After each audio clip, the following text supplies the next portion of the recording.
Hi hello నమస్తే, welcome to our channel. నేను మెస్సిరి.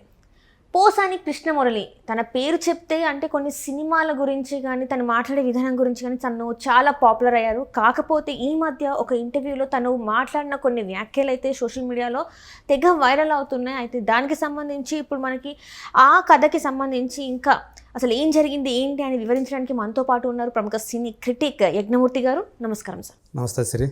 Sir, ఇప్పుడు చూస్తుంటే పోసాని కృష్ణమురళి గారు కొన్ని వ్యాఖ్యలు అయితే చేయడం జరిగింది చిరంజీవి గారి గురించి. సో అదొక ఇంటర్వ్యూలో ఆ ఇంటర్వ్యూయర్ అడుగుతుంటే తను మాట్లాడడం జరిగింది.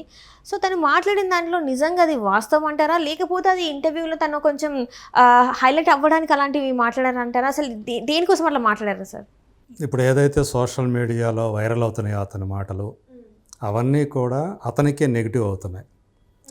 ఎందుకంటే తెలుగు సినిమా పరిస్థితి ఆంధ్రప్రదేశ్లో ఏంటి అని ఒక క్వశ్చన్ వేసుకున్నప్పుడు మనకు తెలుసు, కొంతకాలం క్రితం అక్కడ మిగతా అన్ని చోట్ల టికెట్ రేట్ ధరలు పెంచారు, ఆంధ్రప్రదేశ్లో తగ్గించారు, ఉన్నాయి కూడా తగ్గించారు. అప్పుడు దాని విషయం మీద మాట్లాడటం కోసం చిరంజీవి, ప్రభాసు, రాజమౌళి, మహేష్ ఇట్లాంటి వాళ్ళందరూ, నారాయణమూర్తి వీళ్ళందరూ వెళ్ళారు. సో ఒక సమావేశం అయ్యారు. ఆ సమావేశంలో చిరంజీవి గారు ఏవైతే మాట్లాడారో వాటిని ఈయనేం చెప్తున్నాడు. ఇప్పుడు ఈయన చెప్పిన మాటలు ఏంటి అంటే, ఇది నా రిక్వెస్ట్ అనుకోండి, లేదంటే నా హెచ్చరిక అనుకోండి అని చిరంజీవి అన్నారు జగన్ గారితో. సీఎం తోటి ఎవరైనా అట్లా మాట్లాడతారా?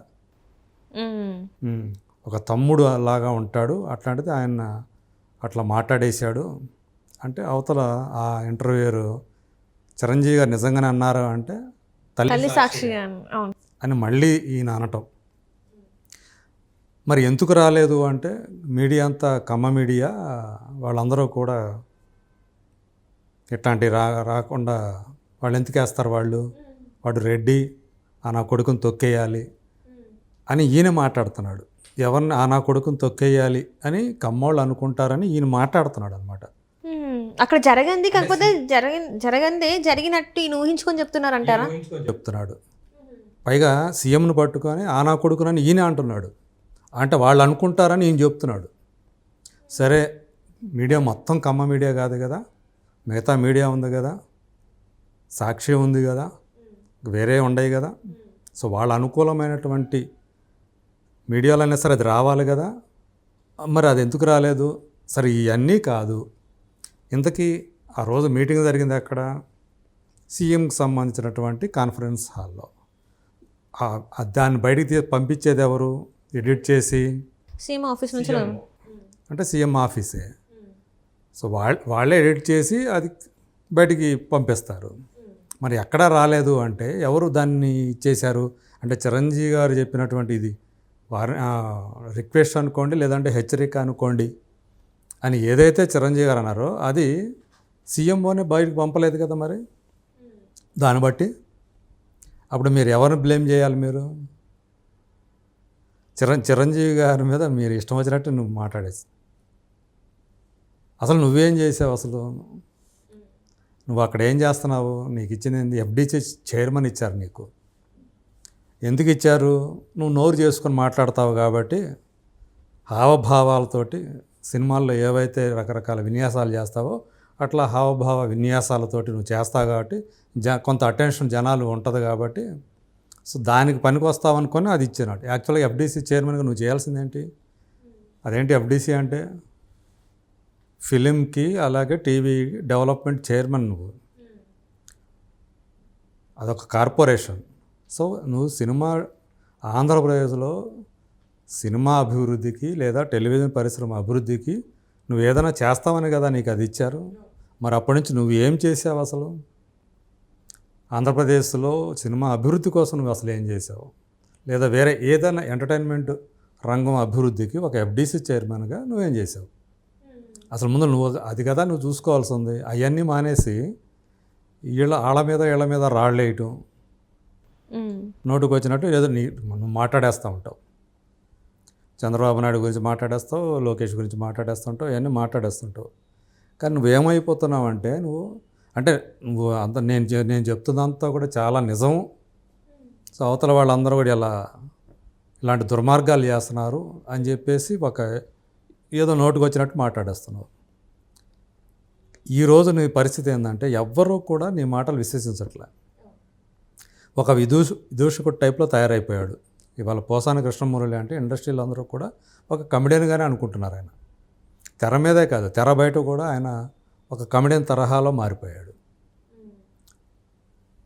చిరంజీవి గారి మీద నువ్వు అనేటప్పుడు, అంటే చిరంజీవి ఏ స్థాయి నుంచి ఏ స్థాయికి రావటం కోసం ఆయన ఒక మామూలు ఫిలిం ఇన్స్టిట్యూట్ నుంచి ఒక స్టూడెంట్గా మొదలైన ప్రయాణం, ఆయన చిన్న చిన్న పాత్రలతో మొదలైన ప్రయాణం, ఆయన ఎంత కష్టపడ్డాడు, ఒంటిని ఎంత హోనం చేసుకొని ఈ స్థాయికి వచ్చాడు.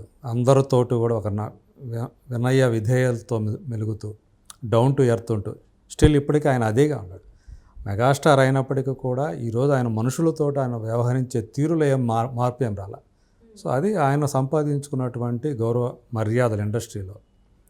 అందరూ అన్నయ్యనే పిలుస్తారు ఆయన్ని. అలాంటి అతన్ని పెట్టుకొని నువ్వు నోటుకు వచ్చినట్టు అసలు జరగని విషయాన్ని ఏదో జరిగినట్టుగా ఆయన అనని మాటని అన్నట్టుగా నువ్వు మాట్లాడుతున్నావు. ఆయన అందులో ఏమన్నాడు, అసలు దేని గురించి వెళ్ళారు? పైరసీ అనే ఒక పెద్ద భూతం ఉంది, దాని నుంచి తప్పించుకోవాలంటే మేము పెద్ద బడ్జెట్ తోటి సినిమాలు తీయాల్సిన పరిస్థితి వచ్చింది. సో ఆ బడ్జెట్ని రికవర్ కావాలంటే మాకు కొంచెం సపోర్ట్ కావాలా. టికెట్ ధరలు కనుక కాస్త పెంచితే మాకు కొంచెం సపోర్ట్ దొరుకుతుంది. అదేదో జనం మీద భారం కాదు, అదేమో కంపల్సరీ కాదు. జనం కంపల్సరీ అయితే నువ్వు రుద్దుతున్నావు అనుకోవచ్చు. ఇది ఎంటర్టైన్మెంట్ రంగం. వాడు ఇష్టం ఉంటే సినిమాకి వెళ్తాడు, ఆ ధర పెట్టుకొని కొంటాడు, లేకపోతే లేదు. బయట మార్కెట్లో మనకి అనేక వస్తువులు ఉన్నాయి, అది ఆ ధరకి చాలా హై రేటువి ఉంటాయి. ఒకదానికి ఒకే రకమైనటువంటి వస్తువులు అత్యధిక ధరలు ఉంటాయి, అత్యల్ప ధరలో ఉంటాయి. దేని నాణ్యత దాందే. సో నువ్వు నాణ్యతను బట్టి నువ్వు ఆ ధర పెట్టి మనం కొందామా వద్దా. ఏ ఒక్క వస్తువు తీసుకోండి, సబ్బుల దగ్గర నుంచి, ఫ్యాన్ల దగ్గర నుంచి, టీవీల దగ్గర నుంచి, ఏసీల దగ్గర నుంచి, నువ్వు రోజువారీ మనం వాడుకునే వస్తువులన్నిటి దగ్గర నుంచి కూడా ఒక్కొక్క ధర, ఒక్కొక్క కంపెనీ వాడు ఒక్కొక్క ధర పెట్టుకుంటాడు. అది దానికి వర్త్ అనుకుంటే నువ్వు కొంటావు. వాడేం బలవంతంగా రుద్దట్లేదు కదా మా కొనమని. సినిమా కూడా అంతే, సినిమా టికెట్లు కూడా అంతే. ఆ సినిమా అంత వర్త్ఫుల్, ఇది 100 రూపాయలు పెట్టడం దాకా సినిమా అనుకుంటే నువ్వు వెళ్తావు, లేదు అనుకుంటే మానేస్తావు.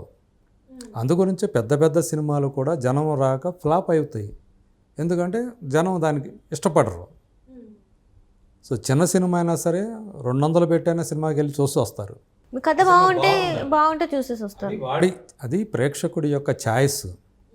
సో దీన్ని దృష్టిలో పెట్టుకునే చిరంజీవి గారు మాది హై బడ్జెట్ సినిమాలకి దానికి ధరలకు తగ్గట్టుగా, అంటే బడ్జెట్ తగ్గట్టుగా కథ కొంచెం సపోర్ట్ చేయండి అని చెప్పేసి ఆయన వినమ్రంగానే అడిగాడు. మీరు ఎందుకంటే మీరు తల్లి స్థానంలో ఉన్నారు, మీకు చేతులెత్తి మీకు జోడిస్తున్నాను, రిక్వెస్ట్ చేస్తున్నాను అని చెప్పేసి ఆయన చాలా స్పష్టంగా అందులో ఉంది. అది వాళ్ళ మీడియాలోనే, వాళ్ళకి సంబంధించిన మీడియాకి సంబంధించిన క్లిప్పింగ్లే ఇప్పుడు సర్క్యులేట్ అవుతున్నాయి. ఎక్కడా కూడా అందులో ఆయన ఇది రిక్వెస్ట్ అనుకోండి, లేకపోతే హెచ్చరిక అనుకోండి అనే మాట, అసలు అట్లా హెచ్చరిక అనే మాట ఎక్కడా కూడా ఆయన అసలు ఆయన మనస్తత్వం కూడా అదే కాదు. ఇప్పుడు అదే వీడియోలో ఇప్పుడు పోసాని కృష్ణమురళి గారు చెప్తున్న దాంట్లో కులం తీసుకొచ్చారు. అంటే ఇప్పుడు ఎన్నికలు ముందున్నాయి కాబట్టి కుల రాజకీయాలకి సపోర్ట్ చేస్తున్నట్టే తను మాట్లాడాడు. ఆయన ఎందుకో తెలీదు మరి, అంటే ఆయన అదే కులానికి సంబంధించిన వ్యక్తి అయినప్పటికీ కూడా కమ్మ అని చెప్పేసి ఏదో మాట్లాడుతున్నాడు. అంటే కమ్మలకు వ్యతిరేకంగా సాధ్యమైనంత వరకు ఆయన వాళ్ళకి అనుకూలంగా అవతల బలమైన వీళ్ళకి, ఈ కమ్మ కులానికి వ్యతిరేకంగా ఇంకొక బలమైన ఇంకొక కులానికి సపోర్టుగా ఆయన మాట్లాడుతున్నాడు. అసలు ఇక్కడ కులాల సంగతే తీసుకురావాల్సిన అవసరం లే, ఎందుకంటే అది ఏ మీడియాలో కూడా రాలా. ఆయన అట్లా మాటలు అంటున్నట్టు నువ్వు కల్పించి చెప్తున్నావు అంతే. ఒకవేళ ఉంటే అది జరిగిందంతా కూడా అక్కడే సీఎం దగ్గరే కాబట్టి ఆ వీడియోలు బయటికి రావాలి కదా, ఏదో ఒకటి ఉండాలి కదా దానికి సంబంధించి. నువ్వు తల్లి సాక్షి అన్నావంటే నేను ఏమన్నా నిన్ను. దీనివల్ల ఆయనకు వచ్చే ఉపయోగం ఏంటి సార్? అసలు ఏం లేదు, నోటికి ఏది వస్తే అది మాట్లాడటం అంతే. కొంతమందికి ఒక రకమైన దాన్ని తీట అంటారు అన్నమాట, నోటి తీట అంటారు. సో ఆ రకమైనటువంటి తీటతో ఆయన బాధపడుతూ ఉంటాడు. సో అందుకని ఏదో ఒకటి తనకు ఎవరికైతే తనకు నచ్చని వాళ్ళు ఎవరైతే ఉంటారో వాళ్ళ మీద ఏదో ఒక రాయి ఇసిరేయడం అనమాట అట్లా. సో ఆయన రైటర్గా మంచి వర్త్ఫుల్ రైటర్. సో ఆయన కథలు అందించిన, సంభాషణ అందించిన, స్క్రీన్ ప్లే అందించిన చాలా సినిమాలు చాలా పెద్ద పెద్ద విజయాలు సాధించాయి, నో డౌట్ అందులో. ఎందుకంటే పరుచూరి గోపాలకృష్ణ, పరుచూరి బ్రదర్స్ శిష్యుడు ఆయన. సో వాళ్ళ దగ్గర రాటు తెలియని వ్యక్తి. శ్రీహరి హీరోగా, విలన్ నుంచి హీరోగా పరివర్తన చెందినప్పుడు వచ్చినటువంటి సినిమాలకన్నిటికీ కూడా కథా మాటలు అందించింది ఈయనే. సో ఇలాంటి ఒక మంచి రచయిత. తర్వాత నటుడిగా కూడా తను ప్రూవ్ చేసుకున్నాడు. ఇప్పుడు ఆ నటన తీసుకొచ్చేసి నువ్వు ఇక్కడ పెడుతున్నావు. అలా నువ్వు నటించినంత మాత్రాన జనాలకు నిజాలు తెలియకుండా పోవు కదా. ఇవాళ పోసాల కృష్ణమురళి మాటల్ని ఎవరూ విశ్వసించడం లేదు అనే మాటే బలంగా వినిపిస్తుంది. సోషల్ మీడియాకి నువ్వు ఒక ట్రోలింగ్ ఐటమ్గా మారిపెడతాను. అందువల్ల అతను దాన్ని ఈరోజు తను ఏదైతే చిరంజీవి గారి గురించి అవాకులు చవాకులు పేలాడో దాంతో అతను ఇంకా కంప్లీట్గా ఫుల్ కమెడియన్ లాగానే అయిపోయాడు అని మనం అనుకో. Right sir, right. Thank you so much sir.